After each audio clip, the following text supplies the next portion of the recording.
जो मिथ्या बोल के करता है मुतमईन सबको, वो मिथ्या बोल के खुद मुतमईन नहीं होता। तुष्टीकरण बनाम संतुष्टीकरण का बजट। प्याज का दाम सुनकर आंखों में आंसू आ जाए, लेकिन वित्त मंत्री महोदया बजट में महंगाई का मां भी नहीं बोलती हैं। अब बजट पेश हो जाता है, मीडिया चैनल सरकार का महिमा मंडन करते हैं और बेचारी जनता बजट के आंकड़ों के शब्द जाल में उलझी हुई महीनों बाद समझ पाती है कि उसका तो फिर से कट गया।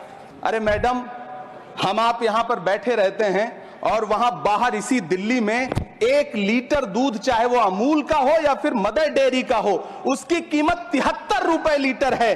वो जहर देता तो सबकी नजर में आ जाता, सो ये किया कि हमें वक्त पर दवाएं न दी। श्री इमरान प्रतापगढ़ी जी 15 मिनट। धन्यवाद सभापति महोदय। कभी सुदामा पांडे धूमिल जी ने कहा था कि एक आदमी रोटी बेलता है, एक आदमी रोटी खाता है, एक तीसरा आदमी भी है जो न रोटी बेलता है न रोटी खाता है, वो सिर्फ रोटी से खेलता है। वो तीसरा आदमी कौन है? मेरे देश की संसद मौन है। सभापति महोदय, वो भी क्या दिन थे जब संसद में देश का बजट पेश होता था तो देश की सड़कें ठहर जाया करती थीं।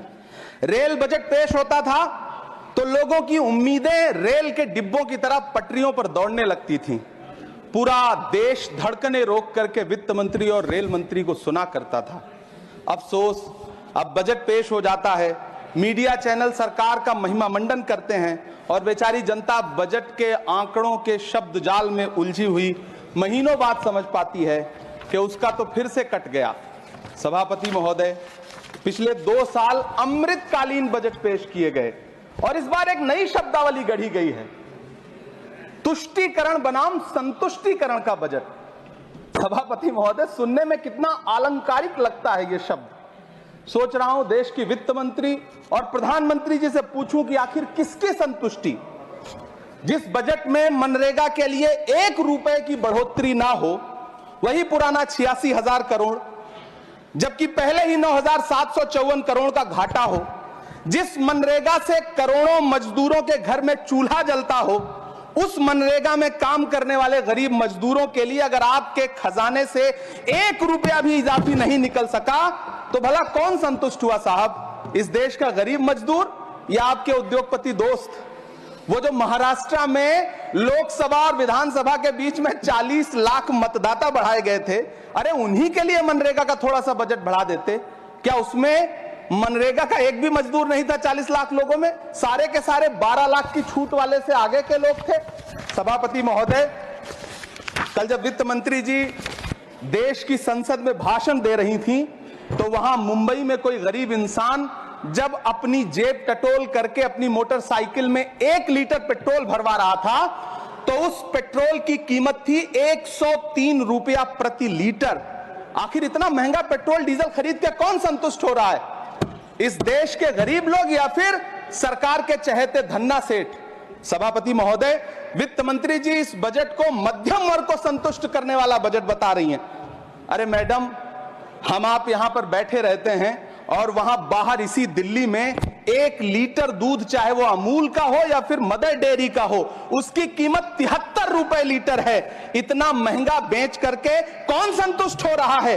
गरीब जनता या आपके धन्ना सेठ दोस्त? सभापति महोदय, इस सरकार का बाजार और महंगाई पर कोई नियंत्रण नहीं रह गया है। चाहे देश में लहसुन 400 रुपए किलो बिक जाए, टमाटर 100 रुपए किलो बिक जाए, प्याज का दाम सुनकर आंखों में आंसू आ जाए, लेकिन वित्त मंत्री महोदया बजट में महंगाई का मां भी नहीं बोलती हैं। बच्चों की किताब और पेंसिल तक पर टैक्स लगाने वाले सरकार से मैं पूछना चाहता हूं कि आप मध्यम वर्ग का हितैषी बताते हैं खुद को, तो शर्म नहीं आती है? खुद को धार्मिक कहने वाली सरकार भगवान श्री कृष्ण के प्रिय खाद्य पदार्थों दही और मक्खन तक पर जीएसटी लगाती है और बात करती है मध्यम वर्ग की हिमायती होने की।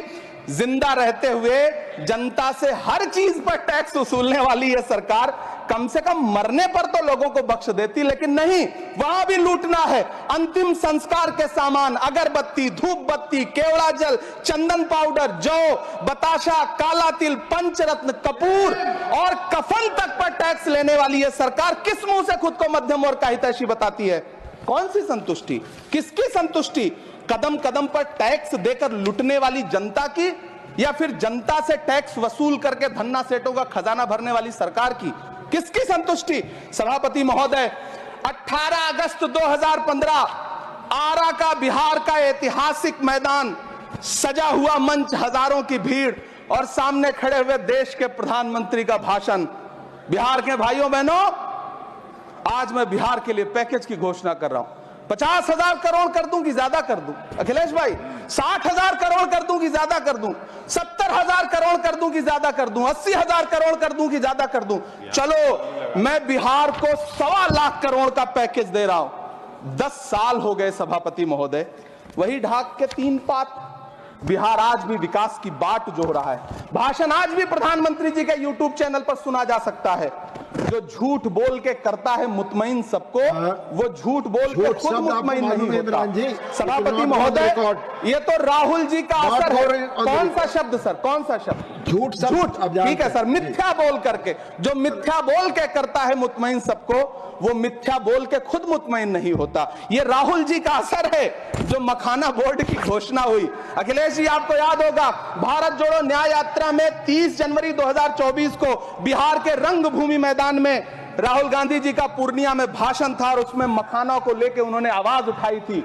ये उनका असर है कि आपको मखाना बोर्ड बनाना पड़ा, वरना तो आप मैखाना बोर्ड बनाने वाले लोग हैं। सभापति महोदय, बिहार को झूठे पैकेज और चुनावी दिलासे देना बंद करिए। आज भी जब कोसी में बाढ़ आती है तो पूरा सीमांचल बर्बाद हो जाता है। मैंने उस तबाही को अपनी आंखों से देखा है। 2016-17 की बाढ़ में अपने इन्हीं हाथों से राहत सामग्री बांटी है मैंने। अगर सच में बिहार के लिए कुछ करना चाहते हैं तो बिहार को बाढ़ से बचाने का प्रबंध करिए। पूर्णिया एयरपोर्ट 10 साल से बाट जो रहा है, घोषणा 2014 में हुई, बन के आज तक तैयार नहीं हुआ। अलीगढ़ मुस्लिम विश्वविद्यालय का किशनगंज सेंटर बजट के अभाव में दम तोड़ता जा रहा है। मैंने पिछले बजट सत्र में भी आवाज उठाई थी। आज फिर वित्त मंत्री जी से अनुरोध करना चाहता हूं, दामन फैला करके, कि अलीगढ़ मुस्लिम विश्वविद्यालय का किशनगंज सेंटर बन जाने दीजिए। आखिर कौन सी नफरत है? यह मुल्क हमारा भी है। इस मुल्क की मिट्टी में हमारा भी खून पसीना शामिल है। हमसे इतनी भी क्या नफरत? रिश्तों की ये नाजुक डोरें तोड़ी थोड़ी जाती हैं। अपनी आंखें दुखती हो तो फोड़ी थोड़ी जाती हैं। सभापति महोदय, अल्पसंख्यक मंत्रालय का बजट काटकर मौलाना आजाद नेशनल फेलोशिप बंद कर देना, प्री मैट्रिक स्कॉलरशिप बंद कर देना, नई मंजिल योजना बंद करना, धरोहर योजना बंद करना। 2024-25 के बजट में माइनॉरिटी मिनिस्ट्री के लिए 3,183 करोड़ रुपए की घोषणा हुई, लेकिन देश को हैरत होगी कि बाद में समीक्षा करके लगभग आधा कर दिया गया, 1,868 करोड़ रुपए। मुझे सरकार से पूछना है कि कौन संतुष्ट हुआ? इस देश का अल्पसंख्यक संतुष्ट हुआ या आप संतुष्ट हुए? किसका संतुष्टीकरण? सभापति महोदय, मैं प्रधानमंत्री जी से कहना चाहता हूं कि आप ही ने 1 मार्च 2018 को किंग अब्दुल्ला को, जॉर्डन के किंग अब्दुल्ला को मेहमान बना करके इसी दिल्ली में एक कॉन्फ्रेंस में कहा था कि मैं मुसलमानों के एक हाथ में कंप्यूटर और दूसरे हाथ में कुरान देना चाहता हूं। कंप्यूटर देने की बात तो छोड़िए, पढ़ाई के लिए जो स्कॉलरशिप मिल रही थी उसको भी छीन लिया आपने। किसको संतुष्ट करने के लिए? हम समझते हैं इस साजिश को। आप माइनॉरिटी मिनिस्ट्री का बजट काटते काटते एक दिन मिनिस्ट्री को ही बंद कर देना चाहते हैं। वो जहर देता तो सबकी नजर में आ जाता, सो ये किया कि हमें वक्त पर दवाएं न दी। सभापति महोदय, मैं तो वित्त मंत्री जी से पूछना चाहता हूं आपके माध्यम से कि शायद आपको पता ही नहीं है कि गृहस्थी चलाने वाली एक गृहिणी की मुश्किलें क्या क्या होती हैं। आपने कभी सोचा भी नहीं होगा कि जब वो किचन में सब्जी बनाने के लिए कढ़ाई में तेल डालती है तो उसके साथ उसके आंसू भी गिरते हैं। सभापति महोदय, शायद उन्हें पता भी ना हो कि एक छोटी सी गाड़ी और एक छोटे से फ्लैट का EMI भरने के बाद इस देश का एक गरीब इंसान जब अपने बच्चों की फीस भरने के बारे में सोचता है तो उसे कितनी खुशियों का गला घोंटना पड़ता है। शायद उनको पता भी नहीं है कि फसल बेच करके बिटिया की शादी का सपना सजाने वाला किसान जब अपनी फसल बर्बाद देखता है तो कितनी रातें सो भी नहीं पाता है। सभापति महोदय, शायद वो कभी इस पीड़ा को समझ ही नहीं पाएंगी कि परिवार के किसी एक सदस्य को कैंसर जैसी बीमारी हो जाए तो घर और जमीनें गिरवी रख उठती हैं लेकिन इलाज नहीं हो पाता। सभापति महोदय, इसी देश की संसद में कभी स्वर्गीय सुषमा स्वराज जी ने कहा था कि जब देश की करेंसी गिरती है तब देश की प्रतिष्ठा गिरती है।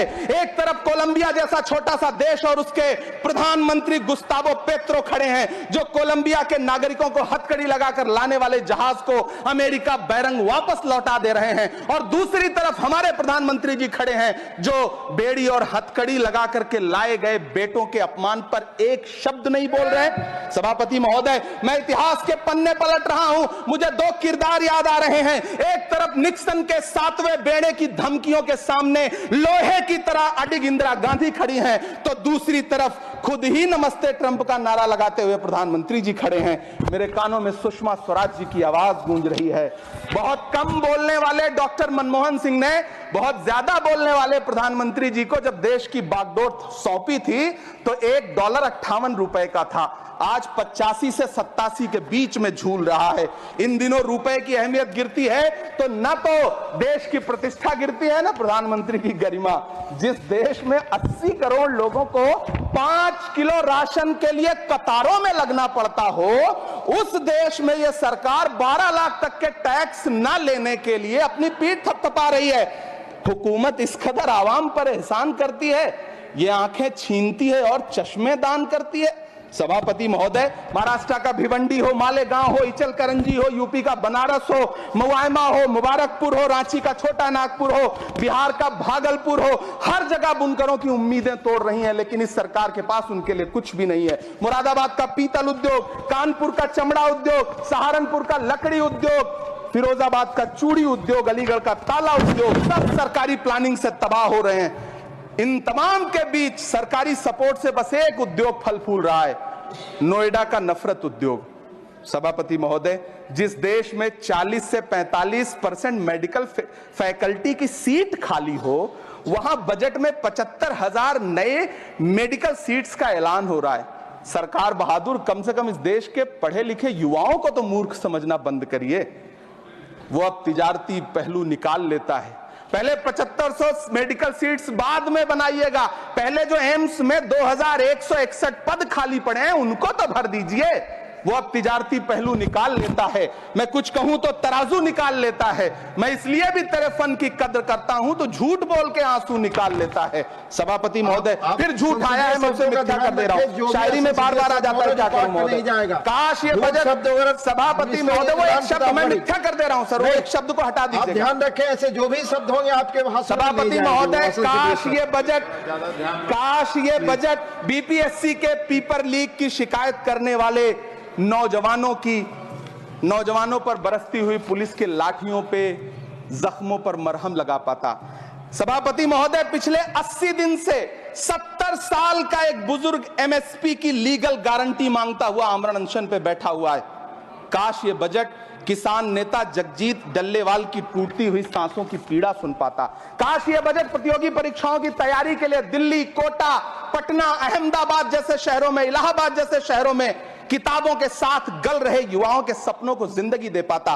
काश ये बजट वंदे भारत के सुनहरे विजुअल के बजाय देश की गरीब जनता को कुछ और पैसेंजर ट्रेनें दे पाता। काश ये बजट सीनियर सिटीजन को ट्रेन टिकटों में मिलने वाली रियायतें वापस लौटा पाता, जिनको सरकार ने कोविड के नाम पे छीन लिया था। काश ये बजट किसानों की राह में कीले नहीं बल्कि कालीन बिछाने वाला बन पाता।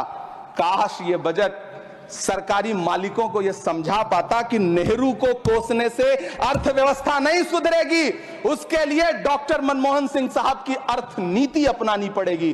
पिछले 11 साल से नेहरू जी को कोस रहे हैं, आखिर कब तक कोसिएगा? थोड़ा पंडित नेहरू जी के बारे में पढ़िए, तब पता चले कि पंडित नेहरू की शख्सियत का नाम है। दुनिया का पहला ऐसा राजनेता जिसने अपनी जिंदगी की आजादी के लिए, देश की आजादी के लिए 3259 दिन अंग्रेजों की जेल में बिताए। पंडित नेहरू एक ऐसे महान शख्स जिनके पिता पंडित मोतीलाल नेहरू, जिनकी बहन विजय लक्ष्मी पंडित, जिनके बहनोई पंडित रंजीत सीताराम, जिनकी बेटी इंदिरा गांधी, जिनके दामाद फिरोज गांधी, सब ने अंग्रेजों से लड़ते हुए स्वतंत्रता आंदोलन में जेल काटी, आप किस मुंह से उनकी लकीर छोटी करने की बात करते हैं? नहीं कर पाइएगा, 7 जन्मों में नहीं कर पाइएगा, क्योंकि जिस्म की मौत कोई मौत नहीं होती है। जिस्म मिट जाने से इंसान नहीं मर जाते, धड़कने रुकने से अरमान नहीं मर जाते, सांसें थम जाने से ऐलान नहीं मर जाते। जिस्म की मौत कोई मौत नहीं होती है। सभापति महोदय, मैं आपके सामने खड़ा होकर के एक बहुत छोटी सी कहानी सुनाना चाहता हूं कि महान बादशाह सिकंदर ने जब यूनान फतेह किया तो जीत का जश्न मनाने के लिए शहर की सड़कों पर निकला, तो उसने देखा कि पूरा शहर तो जश्न मना रहा है, एक फकीर सड़क के किनारे चादर तान के सो रहा है। सिकंदर को गुस्सा आया, घोड़े से उतरा, उस फकीर के पास गया और उसे सोता देख करके उसे जोर की एक लात मारी और लात मार के कहा कि क्यों रे फकीर, मैंने यूनान फतेह कर लिया, लोग जश्न मना रहे हैं और तू सो रहा है। उस फकीर ने उन्नीदी आंखों से सिकंदर को देखा और देख करके कहा कि शहर जीतना बादशाहों का काम है, लेकिन लात मारना तो गधे का काम है। सभापति महोदय, गरीब जनता को लात मारना बंद करिए। ये अमीरों के लिए बनाया गया बजट है, ये निराशाजनक बजट है। हम अमृतकाल सुनते आ रहे थे, ये अमृतकाल इतनी जल्दी समाप्त हो गया कि अब अमृतकाल का कोई नाम तक नहीं लेना चाहता है। इसलिए मैं इस सदन में खड़ा होकर के देश की वित्त मंत्री महोदया से कहना चाहता हूं कि आपने अल्पसंख्यकों के बजट में जो कटौती की है उसको बहाल करिए। आपने मनरेगा को जो स्थिर रखा है उसका घाटा 9,754 करोड़ है, कम से कम उतना बढ़ा करके फिर से उसे बहाल करिए। नौजवानों के लिए रोजगार दीजिए, किसानों को एमएसपी की लीगल गारंटी दीजिए। यही मैं आपसे अपील कर रहा हूं। धन्यवाद सर, आपने इतना जो समय दिया उसके लिए।